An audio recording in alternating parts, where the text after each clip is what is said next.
the water table to our soils to the atmosphere itself, our world is becoming more and more toxic each and every day. But it's not just the air outside that's toxic. Indoor air has been shown to have 2 to 5 times higher concentrations of pollutants than even outdoor air. And most Americans spend 90% of their time inside using toxic chemicals within their homes. There are more than 42 million smokers in the United States. Well over 1,000 types of mold and mildew linked to numerous conditions. And don't forget the fact that 6 million Americans live with pets they're allergic to as well. When I began to research these statistics, it was clear to me it was time to start cleansing my lungs in order to combat the toxic environment that we cannot escape, but that we can fight back against. Made with organic and wild cultivated herbs and manufactured in the USA, the new InfoWars Life Lung Cleanse is here in a convenient spray bottle that can be brought with you throughout any toxic environment. Now available exclusively at InfoWarsLife.com or by calling toll-free 888-253-3139. The globalist social engineers are not just targeting us with propaganda. They are manipulating our genetics. We are being targeted at every level by estrogen mimickers that lower our testosterone and other hormones and natural compounds that the body needs. After consulting top doctors, nutritionists, pharmacists, and others, we have developed what I believe is the ultimate non-GMO organic super male vitality formula sourced from powerful organic herbs and then concentrated for maximum potency. Super Male Vitality was developed to activate your body's own natural processes instead of using synthetic chemicals. Super Male Vitality by InfoWars Life is so powerful that I only take half the recommended dose. For a limited time, we are offering 15% off Super Male Vitality at InfoWarsLife.com to introduce you to this powerful supplement. Visit InfoWarsLife.com today to secure your Super Male Vitality. InfoWarsLife.com. Alex Jones here to tell you about how you can help spread liberty worldwide while also enjoying what I have found to be the best tasting 100% organic coffee on the planet. For more than a decade, my favorite coffee has come from the high mountains of southern Mexico, where the Chiapas farmers grow their unique shade-grown Arabica beans. We have now managed to secure these sought-after beans in a highly customized blend. Discover and try a bag of the Patriot Blend 100% organic coffee at InfoWarsLife.com. This coffee gives you a long, smooth pick-me-up for hours without the headaches and heartburn that so many other coffees give me personally. Hands down, this is my favorite coffee, and it's taken us years to secure connections directly to the Chiapas Mexican farmers. Drop by the site today, order a bag or two, and I don't think you're going to be disappointed. Available in original or with our Immune Support Infusion Blend. You will be supporting a free press, all the while enjoying a truly great-tasting cup of my favorite coffee. Available at InfoWarsLife.com.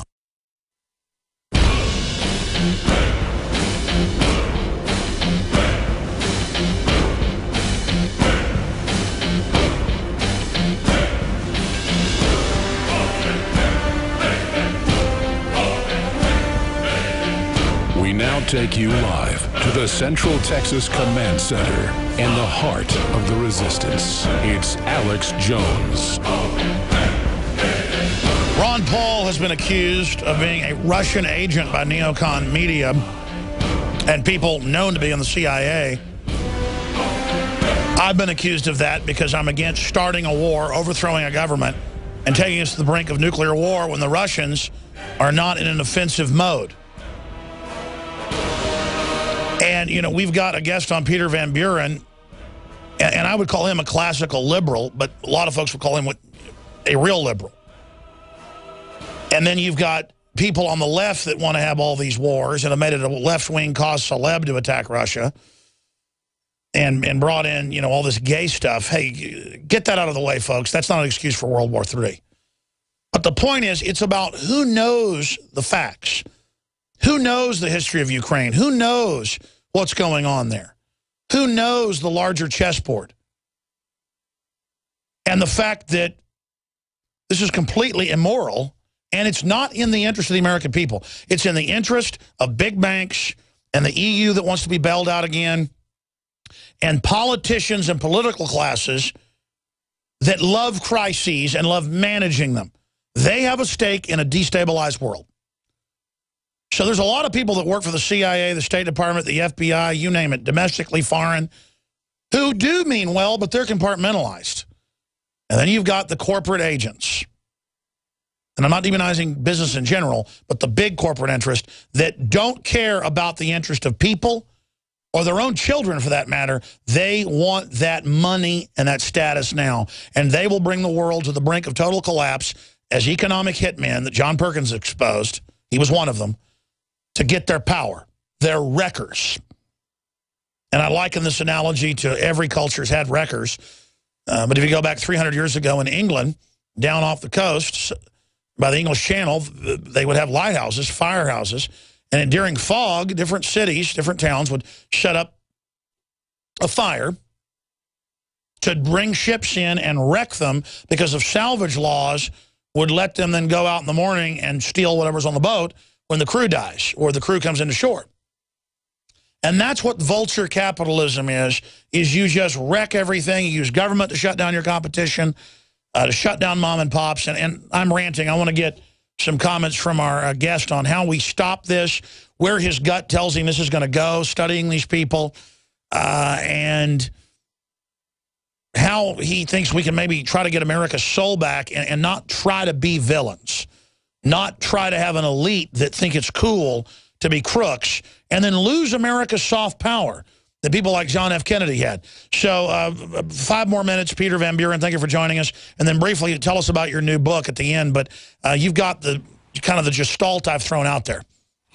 It's a very difficult question to answer because what has happened over the course of the last 50 years is almost a snowballing effect of concentrations of power.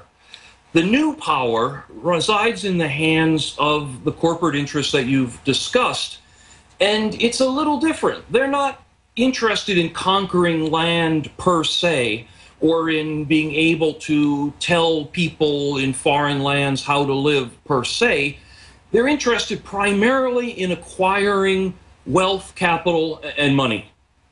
And if that means conquering lands, well, sure, that's something that has to be done. By snowball effect, I mean that through the manipulation of the tax system, they get to hold on and grow their money, and at the same time use that money to fund politicians, to make people beholden to them, to create new laws and new policies that can keep the game in play.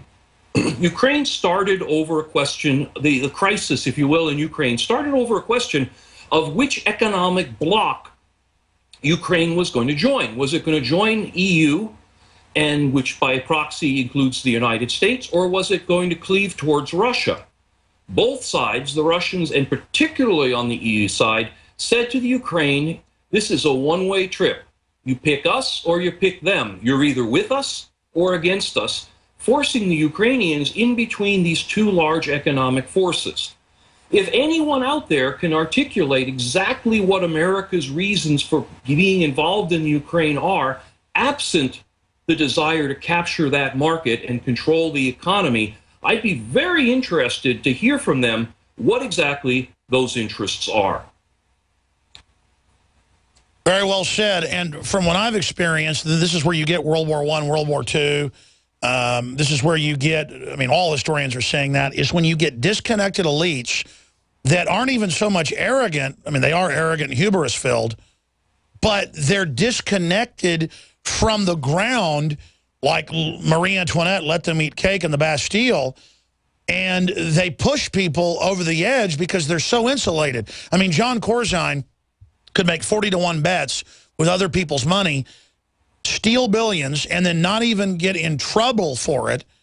The IRS won't go after billionaires that don't pay taxes.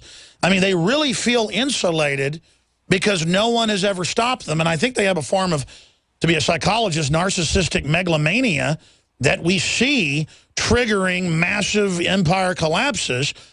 And I just hope that other sectors of the establishment who aren't psychopathic or mentally ill get involved to stop the establishment before they completely wreck everything.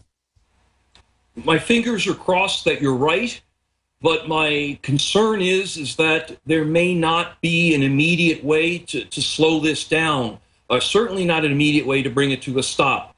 Greed is such a powerful motivator, and these folks have figured out a way that they can pull money out of the lower classes, the 99%, and pull it into their own pockets. People who complain about, well, wealth income distribution or wealth redistribution is something awful, communism or what have you, don't seem to mind when that redistribution is going up. They only seem to object when it goes down. And this is the situation we're facing here in the United States that, as you mentioned, reminds me far, far too much of what we saw prior to World War I that created that inevitable march into war and the destruction that took place, even while a lot of people profited from it. I agree with you, and it's just chilling to then see the establishment digging in with all the COG and bunkers, and even having the Pentagon put out report after report the last 8-9 years. We could survive a nuclear war. We could start using tactical nukes routinely. You know, nukes are kind of fun. I mean, I've never heard such crazy talk. The last time I heard the crazy talk was when I watched a movie called Dr. Strangelove. It was made during the Cold War, and it featured people in the military and politicians talking about how they would live in specially prepared bunkers and reproduce to repopulate the Earth. Now, that was allegedly a comedy, a satire, but you're reaching for a point where a certain small number of people, and we use the term 1% as almost a shorthand, are controlling so much that what happens to everyone else is really of little consequence to them. They're interested in capital. And I hesitate to mention that once upon a time in America's history, capital included human beings, slaves, who were owned the same way that you own machines or property or factories, and treated with just as much callousness. That's right. Well, they use NSA fixing systems worldwide now on record to game the stock markets. It's all fake, to never let people get ahead. And then they blame private property and capitalism for this, when this isn't capitalism. It's total, pure monopoly capitalism, vulture capitalism, rigged. It's a totally rigged casino. And since it's rigged, we either remove this system or they're going to end up destroying everyone. And I go back to Dr. Strangelove, where they're talking about, well, sir, you know, we'll have to have a 10-to-1 female-male ratio, and animals will have to be bred and slaughtered. And, of course, Mr. President, we cannot allow a mine shaft gap. And then you learn that Dr. Strangelove, because I've talked to the Kubrick family, his daughter, you know, he got visited by the CIA and stuff over that movie. Like, how did you know all that from his sources? General Jack T. Rippers, Curtis LeMay, that wanted to have a nuclear war with the Russians. The Bland Corporation is the RAND Corporation. Plan R was a real RAND Corporation plan saying, let's have a nuclear war. This would be good. I was tempted to do the imitation of Dr. Strangelove myself, but thank you for being... where he grabs his arm and he goes, ah, yeah. Well, you know, that's based on some real people they had advising the Pentagon. I'm telling you, this is so crazy. You're reaching for a 0 point. What you've got now are two lines that used to be out here between the wealthy and powerful and the rest of us that are heading towards a 0 point. That 0 point, which gratefully is still in the distance right now, is that Strangelovian future, that nuclear exchange, that complete abandonment of concern for all of us. We're not there yet, but I'm afraid that it's out there in our future, out there in the distance, unless we start to speak up, unless we start to push back, unless we start to say that 99% of us are a lot more than you, and you've got the money, but you still don't have us. You can buy our labor, you can buy our homes, but you can't yet buy our souls. And that's something we're going to hold on to, and that's what's going to give us a little bit of chance to stop that 0 point from happening. And they also confuse everything. Like, they parade communists around when people talk about 99%, and then that's being Soros-funded, to then discredit the real movement, pointing out the 99.999% is being gamed. Then they use racism to divide everybody. I mean, it is so scientific. But the elite have to understand the world they build has blowback. They will never escape the nightmare they're building. I mean, there could be 100 of these people left. They'll start trying to kill each other in one of their, you know, underground bases or whatever to try to have total control. They'll never put this back in the bottle unless they decide to put it back in the bottle. And I think it's up to us to publicly break with them, call them out, educate people about how the world really works. And I think there's a human instinct to survival. And I hope sane minds prevail. But, you know,